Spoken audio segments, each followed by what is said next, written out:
Hola, muy buenas tardes a todos. Muchas gracias por estar allí. La verdad que es un placer enorme tener la oportunidad de charlar con Gabriel Sánchez Cini. Acaba de sacar un libro que a mí me encantó leer, que es Educación, lo que no nos cuentan. Hola Gaby, ¿cómo estás? Buenas tardes. ¿Qué tal, Sergio? ¿Cómo estás? Buenas tardes. Buenas tardes a todos que han Gracias, sumado. gracias, Muchas no, gracias. gracias por la oportunidad. La verdad que es un placer. Bueno, Gabriel y yo nos conocemos hace muchos años y me hizo una dedicatoria lindísima, así que gracias por la dedicatoria, que no la voy a leer en público. Compartimos varias pasiones, una de ellas es el interés por la política pública, por la política en general, y la verdad que haber leído esto y haber seguido la gestión a la distancia, ¿no? En la provincia me llenó de preguntas, así que sin más introducción, si te parece bien, arrancamos. ¿Cómo no? Muchas gracias. No, un placer. Vamos a ver esto bien coloquial y bien abierto y por supuesto seguramente desordenado porque una charla entre amigos tiene que ser así, ¿no? Pregunta número uno, Gaby. Vos te metiste en un berenjenal porque la provincia es siempre un desafío enorme y la educación en la provincia es como meterte en Vietnam, ¿no? ¿Qué sentiste? Uno imagina, te cuento lo que sentía yo. Yo imaginaba un vértigo. Imaginaba nada, con semejante desafío, con un montón de bagaje, de formación. Vos te dedicaste a esto desde básicamente toda tu vida adulta, estuviste estudiando educación, gestionaste educación, tenías experiencia en la ciudad de Buenos Aires, venías también de una experiencia interesantísima en la región, con toda la diversidad que eso significa, y te metiste, tal vez, no sé si en el peor lugar, pero en un lugar lleno de desafíos, ¿no? Entonces, ¿qué significa gestionar en ese contexto?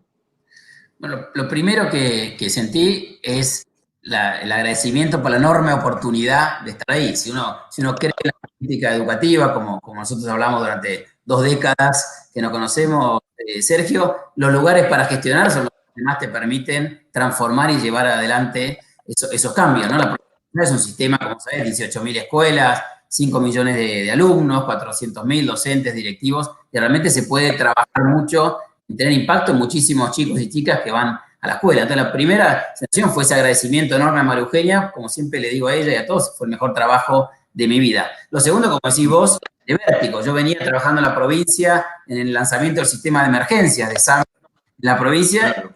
tamaño, ¿no? 135 municipios, los desafíos del municipio del interior, del conurbano, la cantidad de personas, la cantidad de obstáculos para salir adelante, siempre con presupuesto restringido, ¿no? Siempre con temas de presupuestario que tiene la provincia hace muchísimas décadas. Entonces, una combinación de mucho crecimiento, pero también la posibilidad de que ya venía trabajando en la provincia, pero ahí me permitió el trabajo en SAM entender la importancia, por ejemplo, de los intendentes. Sergio, son 135 intendentes y yo entendí que teníamos que trabajar en conjunto con los intendentes. Por eso el formativo que le damos para arreglar las escuelas, el trabajar con ellos en todo lo que era comedores escolares, el servicio de alimentación en las escuelas.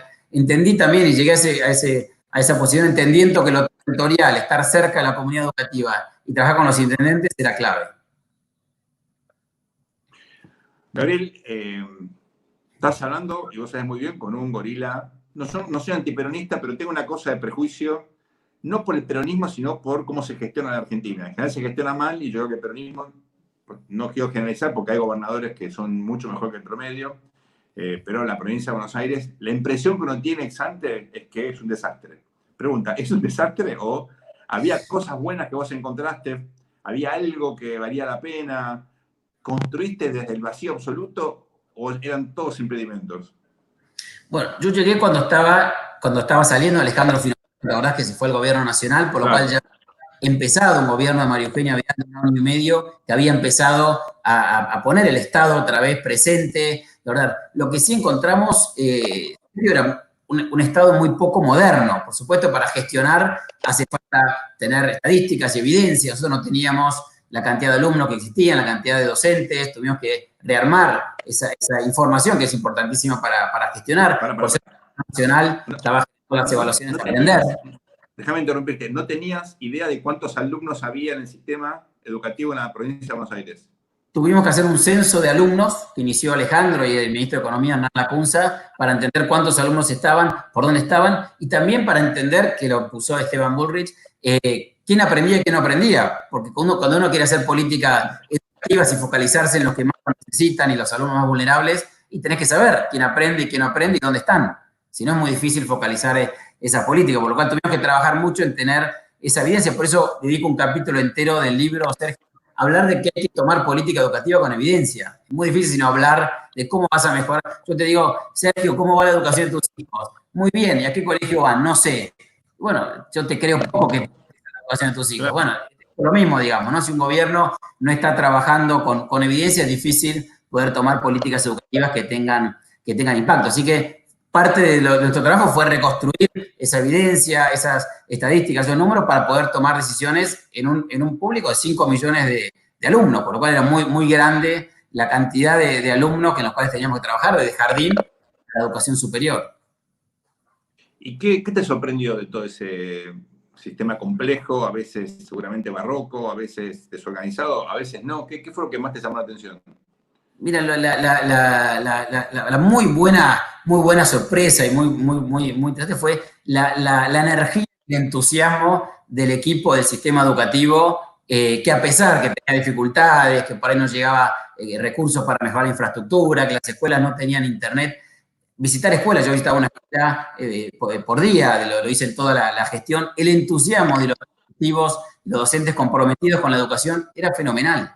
En contextos muy difíciles, contextos de mucha pobreza en el conurbano, de alumnos que venían, que comían en la escuela, era el lugar donde podían comer, los padres tal vez no tenían oportunidad de estimularlos en la casa, y vos encontrabas una cantidad de docentes, directivos que realmente querían que mejorara la educación y que dejaban todo para que eso mejorara, a pesar de que muchas veces el Estado les había fallado, el Estado se había alejado de la educación. Y es así como el plan que armamos y el equipo que armamos fue basado, y muchas de las reformas que hicimos, Sergio, las aprendí hablando con directivos y docentes en las escuelas y con padres. Nos juntamos más de 75.000 padres en esos años de gestión.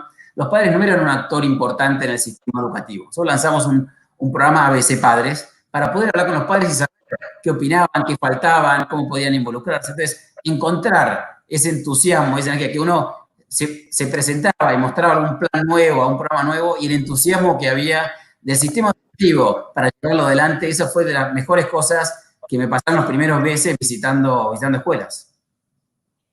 ¿Cuál fue la reforma que te parece que fue más importante de las que hiciste y qué imagino que te habrás quedado con muchas frustraciones o con ganas de hacer más cosas?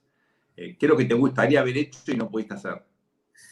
Bueno, los temas más importantes son donde podemos mostrar logros, ¿no? Porque hablando otra vez de evidencia, yo creo que hay que poner el tema de qué tiene impacto cuando uno hace cosas en política educativa, ¿no? ¿Qué es lo que funciona, qué es lo que no funciona? Vos escribiste muchísimos libros, pero hay dos que quiero destacar: Los beneficios de la libertad y por qué fracasan todos los países, donde vos hablás mucho de los arreglos institucionales, del impacto en las políticas públicas. Nosotros veíamos la política educativa en ese sentido. Bien, ¿cuáles son las cosas que están teniendo impacto? Te diría tres.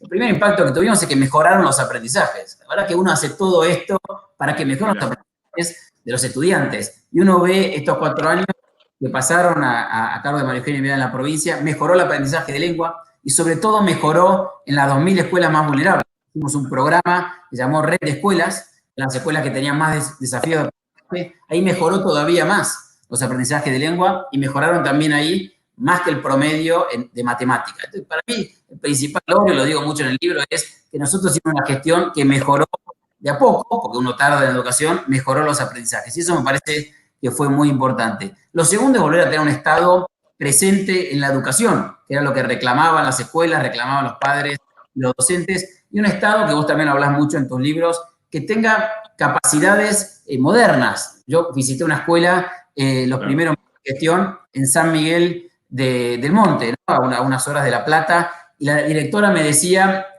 hace 75 años que nosotros usamos la misma reporte con el Ministerio de Educación. El Ministerio nos pide que le mandemos en papel los reportes sobre los cambios docentes, de alumnos y de materias. Bueno, todo eso es digital. Es muy difícil administrar un sistema educativo tan grande si no tiene un Estado que hoy tenga digitalización, que tenga herramientas para que las escuelas puedan focalizarse en educación y no en tareas administrativas que le pide el ministerio. Ese tal vez es otro punto importante. Y lo tercero que destacaría es cómo trabajamos en la educación de adultos. Nosotros llegamos, Sergio, había 3 millones de adultos, padres, madres, sin primaria y secundaria.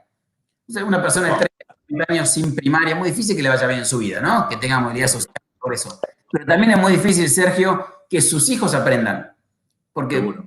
la educación tiene que ver con la estimulación en tu casa, que te lleven al jardín. Muchos chicos que no habían tenido la posibilidad de ir al jardín, entonces empezaban la primaria en desventaja de otros chicos. Nosotros le dimos educación a 1 millón de adultos. Y esto es importante para ellos y para ellas, pero también para sus hijos. Creo que ese es otro lugar que tuvimos mucho impacto también en estos últimos años. Gabriel, ¿por qué pusiste el título del libro de educación, Lo que no nos cuentan? ¿Por qué pusiste ese título? Porque después de tantos años, yo todavía tenía la oportunidad de participar en escribir otros libros y, como decís, Claro. el tema educativo, y yo veía que había muchísimos libros de diagnóstico, ¿no? Bueno, esto es lo que hay que hacer, hay que mejorar tal cosa, hay que mejorar tal otra. En educación hacemos muchísimos diagnósticos, la mayoría sin evidencia además. Lo que nadie nos contaba es, ¿y cómo lo hacemos? No, está buenísimo todo esto. Y después cuando te toca, ¿cómo lo haces? No había muchos libros, hice una investigación muy grande en el mundo, un libro del ex secretario de Educación de Obama, que había escrito algo sobre cómo lo había hecho, Andy Duncan, otro libro de un investigador de Harvard, Fernando Reimers, que había escrito algunas cartas de ministros de América Latina que en 2 o 3 páginas había pasado, ¿no? Cartas a un próximo ministro se llamaba, pero no había mucho más. Yo quería hablar en este libro cuando tratás de llevar adelante las formas educativas, ¿qué tenés que hacer? Los diagnósticos, porque yo creo que muchos los diagnósticos, Sergio, estamos de acuerdo, no importa si uno está a la derecha, a la izquierda, arriba, abajo, hay bastante consenso de lo que hay que hacer. Ahora, vos ves, entonces nosotros hablamos en el libro de eso, de tener un plan, y cómo hicimos el plan en concreto, de tener un equipo y cómo lo hicimos, de cómo hacer política educativa con evidencia, de estar cerca del territorio, de generar consensos, y después también de hacer autocrítica, porque también uno lee muchos libros de crítica en el cual parece que todo salió bien. Es decir, ¿cómo puede ser que todo sea perfecto y después las cosas no mejoran, ¿no? Nosotros queríamos también hablar de las cosas que no nos salieron bien y que teníamos que mejorarlas y que teníamos que hacerlas mejor para la próxima persona que venga, que también pueda aprender de los errores que hicimos nosotros. Gabriel, si tuvieses que definir los principales obstáculos que enfrentaste, al margen de la restricción presupuestaria, ¿no? Uno sabe que siempre hay restricción, pero al margen de eso, ¿cuáles fueron los principales obstáculos, sobre todo políticos? Y me refiero en un sentido amplio a la palabra política, no a la interna, a la pelea, en un sentido bien amplio, ¿no? ¿Qué fue lo que más identificaste como problema que no pudiste resolver o que te costó mucho resolver? Bueno, una gran pregunta. Antes de la política, el primer problema es lo grande que es la provincia. Vos tenés una extensión más grande que Uruguay, con 18.000 escuelas, sistema educativo más grande de Hispanoamérica, con 5 millones de alumnos, con 400.000 docentes y auxiliares, la organización como tamaño más grande de la Argentina. Bueno, cualquier que hagas es difícil comunicarle. Nosotros queríamos hacer mucha comunicación porque queríamos que los 400.000 docentes auxiliares fueran parte de lo que estábamos haciendo y correspondía que fueran parte. En 135 municipios, el interior, es difícil. Entonces, las dimensiones hacen mucho más difícil cualquier transformación que tenga impacto rápido. Entonces, ese, si querés, es no político, es en realidad que cualquier persona que está a cargo de educación en la provincia lo tiene en las últimas décadas. Me parece que ese es un desafío grande que hay que hacer. Por eso, el equipo es clave, porque para llegar a esa dimensión del sistema educativo necesitas un equipo muy bueno. Después, el otro tema que hay es que en general en nuestra sociedad no priorizamos la educación. Entonces ahí nosotros trabajamos mucho en sumar a todos los actores, en generar diálogo, pero no hay una demanda de mejorar la educación. En los países que le va bien en educación, en general, los ciudadanos votan a los políticos que hacen bien la educación, los ciudadanos votan a los políticos que invierten más en educación, los ciudadanos votan a los políticos que demuestran impacto en educación. Esto no es algo que es fácil en Argentina, entonces no hay una demanda que yo creo que es buena y tratamos de generarla de actores sociales que digan tiene que mejorar la educación y si no mejoran, cambien al ministro, cambien a Sanchezini y que venga otro para mejorar. Entonces, me parece que eso era importante. Hicimos un esfuerzo enorme en dialogar con las organizaciones gremiales, creo que es muy importante dialogar con las organizaciones gremiales, y lo hicimos mucho esfuerzo, y María Eugenia insistió en dialogar con todos. Ahora, son organizaciones que a veces es más difícil que uno encuentre innovación o ganas de cambio, entonces eso también hace más difícil centrar la discusión en ¿cómo hacemos para hacer los cambios para que los chicos aprendan? Si los chicos aprendan, no cambiemos nada. Ahora, como no estaban aprendiendo en la provincia de Buenos Aires, nosotros teníamos que hacer cambios. Había 50% de deserción escolar, no terminaba la secundaria, no aprendían matemática y lengua, muchos chicos se quedan en el camino. Entonces, también a veces es difícil con organizaciones que son más aversas a los cambios generar estos cambios. Y esos son temas que a veces dependen de uno y otros no de uno, pero ahí esos temas generaban barreras que era más complicado llevarlos adelante. Gabriel, y déjame hacer foco en la cuestión sindical, ¿no? Porque sobre todo en la gestión anterior a la de María Eugenia, los conflictos eran permanentes, eran muy visibles, estaban, uno cree, politizados, al final siempre aparecía la plata. ¿Es una cuestión de plata? ¿Era una cuestión ideológica? ¿Era una cuestión cognitiva, de criterios distintos, de qué había que hacer con la educación? ¿De qué se debate en esas mesas? Bueno, es una combinación de todo.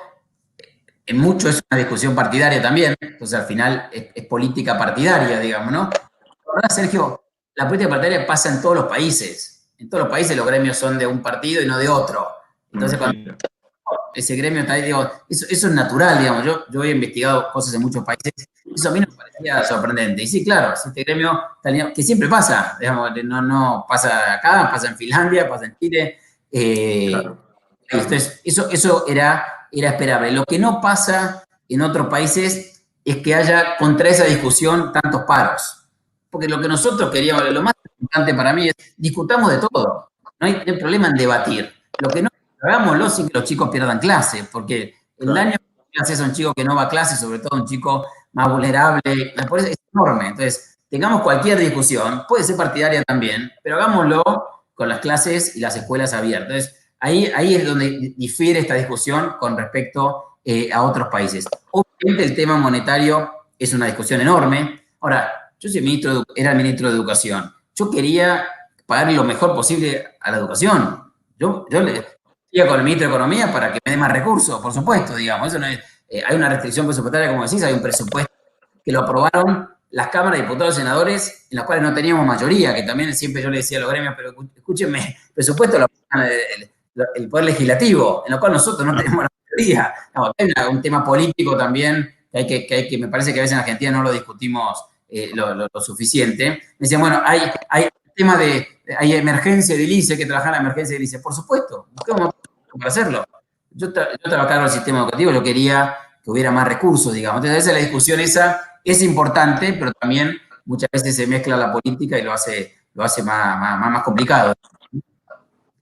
Gabriel, vos haces énfasis en el libro, en la necesidad de que haya continuidad, ¿no? De objetivos y obviamente también de instrumentos, que haya como a lo largo del tiempo lo que fue la ley 1420 en su momento, ¿no? Algo que efectivamente fue un mecanismo espectacular de construcción de ciudadanía, de modernización. Elabora un poquito ese argumento. Yo creo que todos los que nos están viendo, escuchando, van a beneficiarse. Seguro es uno de los puntos, creo yo, más destacados del libro. Bueno, gracias. Vos también lo hablás bastante en uno de tus últimos libros, de por qué fracasan los países, ¿no? Continuidad es clave. Uno ve los países que le va bien en educación en el mundo, todos han mantenido reformas durante 20 años. Mantenido la política educativa durante 20 años, esto es evidencia. De diferentes partidos, porque los números, los 20 mejores en cualquier indicador internacional son de diferentes partidos, de diferentes continentes.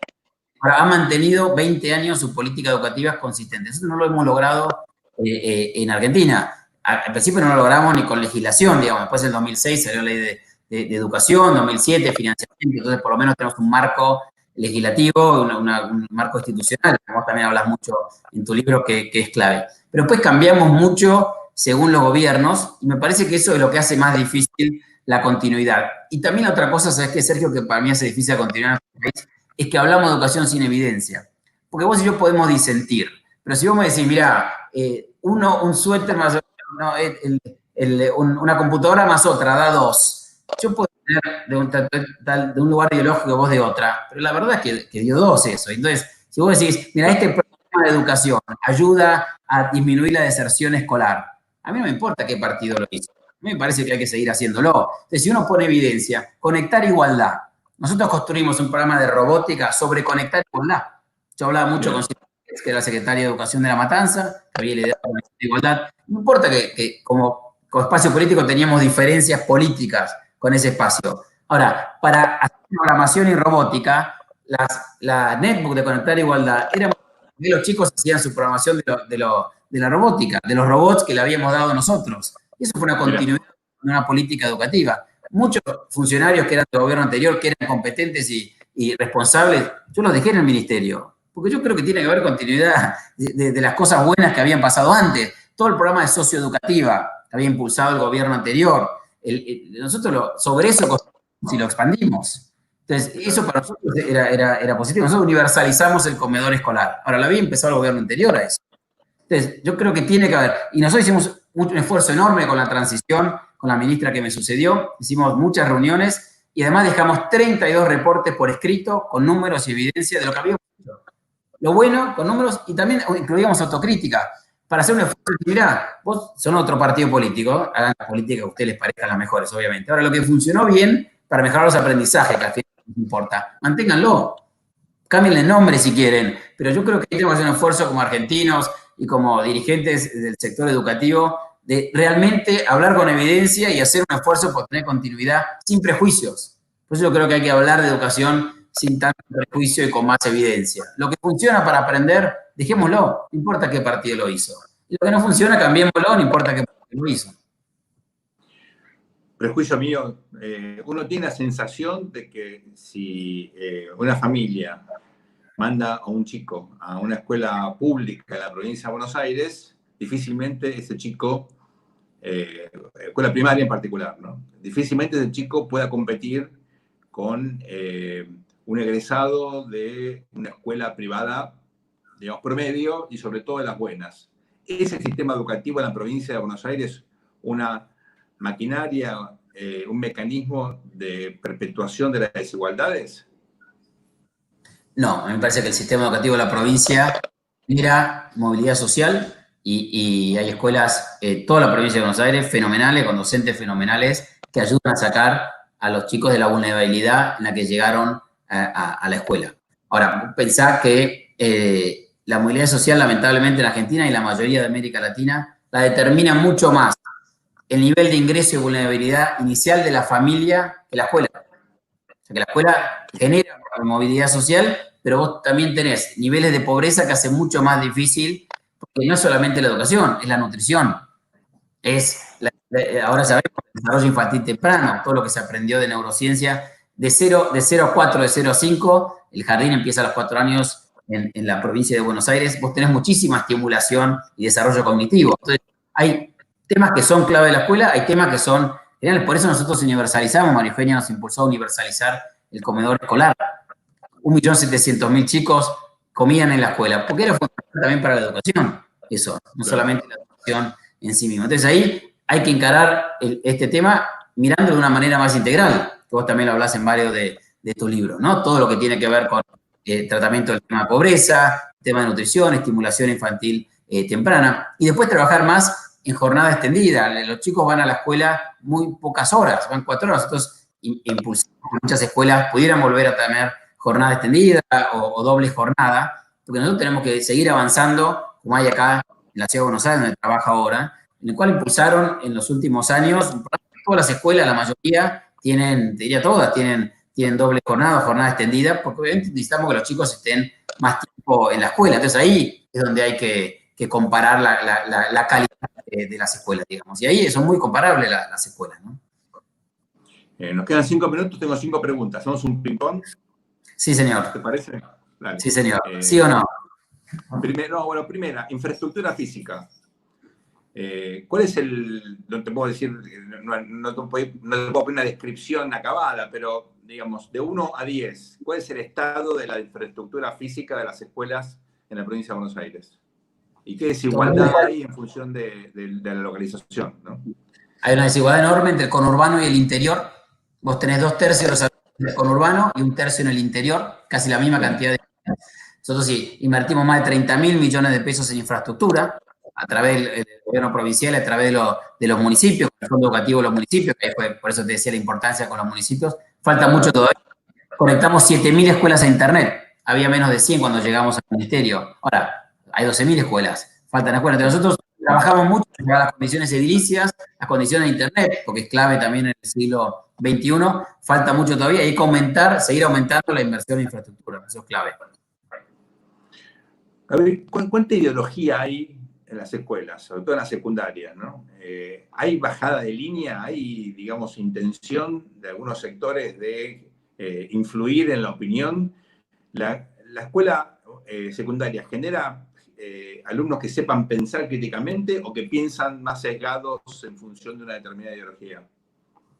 Yo creo que no es razonable generalizar la respuesta. Hay de todo, como en todos lados. Hay 2.700 secundarias públicas en la provincia de Buenos Aires y encontrás de todos los casos. Yo tenía reclamos de padres de todos lados, para un lado o para el otro, digamos. No es de la ideología de un lado o del otro, ¿no? Es para todos lados. Entonces, sí, por supuesto, el docente es una persona social. Nosotros hicimos mucho esfuerzo en que no haya ninguna ideología, porque uno tiene que enseñar el diseño curricular de secundaria y además enseñar el curricular y las materias que se ofrecen. Hay que enseñar pensamiento crítico, hay que ¿no? generar habilidades, además de la de matemática y lengua y geografía y ciudadanía, también enseñar a pensar, enseñar a trabajar en equipo, enseñar a aprender de vida. Nosotros trabajamos mucho en eso, pero en la mayoría de las escuelas eso es lo que prima, esa es la prioridad, digamos.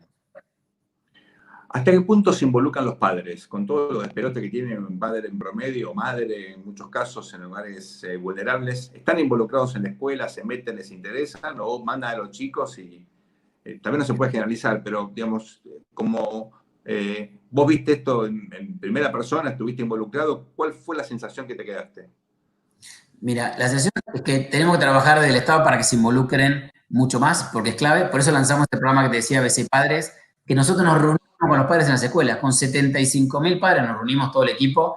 Yo una vez por semana me reunía nada más con padres, este es un programa que no existía antes, porque los países que le va bien, el padre está más involucrado. Ahora, ¿qué te digo contra esto? Es que si nosotros no logramos que la mamá o el papá tuviera buena educación, pensá que había 1 millón de padres sin primaria terminada. Entonces, el problema, estimular. ¿Cómo estimulás a tu hijo si vos tal vez no tuviste la oportunidad de tener educación? ¿Qué es lo que se hace más evidente hoy con la pandemia? Cuando están todos los chicos en su casa, esta vulnerabilidad se hace más evidente. En la escuela, por lo menos, está el docente que tiene una formación universitaria, terciaria, pero cuando está todo el día en la casa, se hace más difícil la educación. Por eso hay que trabajar, me parece, mucho más, también involucrar a los padres y en programas de educación, de formación docente, sino de formación para los padres.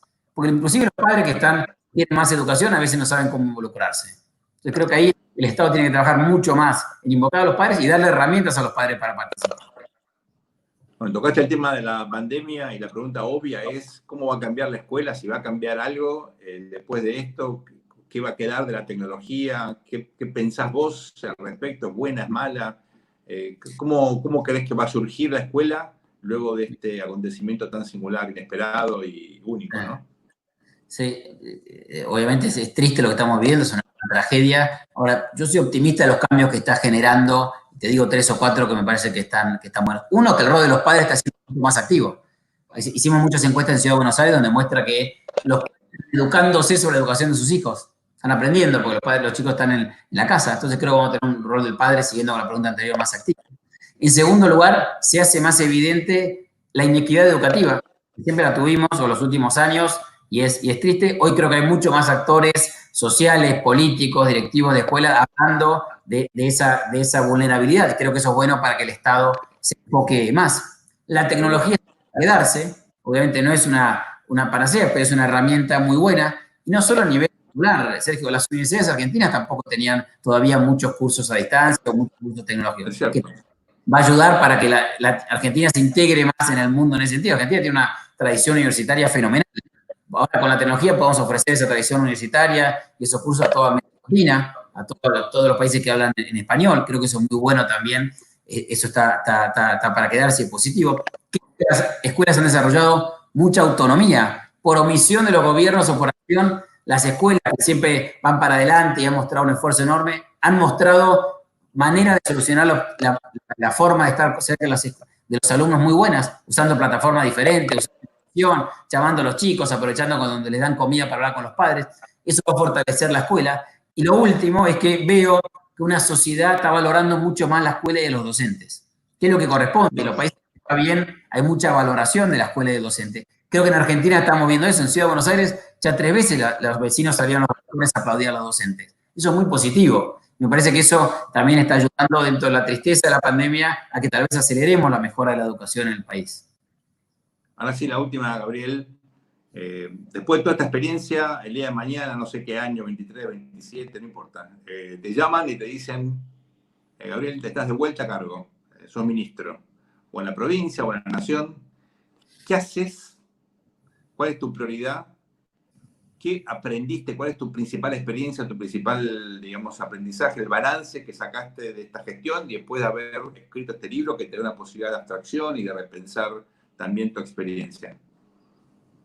Bueno, primero aprendí que es la mejor oportunidad que uno tiene en su vida, así que eso me quedó muy claro, mejor oportunidad, mejor trabajo de mi vida y la verdad que uno tiene una posibilidad de cambiar. Después que el tiempo es corto, uno siempre se queda con cosas para hacer. Yo lo sabía desde el principio, pero le tiene que dar muy claro a uno que esto es corto. Puede ser 2 años, 3 años, 5 años, 8 años, pero esto es corto con lo que hay que hacer, así que uno tiene que, ese aprendizaje también de lo finito, la cantidad de cosas que hay que hacer. Lo tercero que aprendí es que hay que tratar de hacer todas las reformas posibles al mismo tiempo. Y que uno lee los libros y dice una reforma, después otra.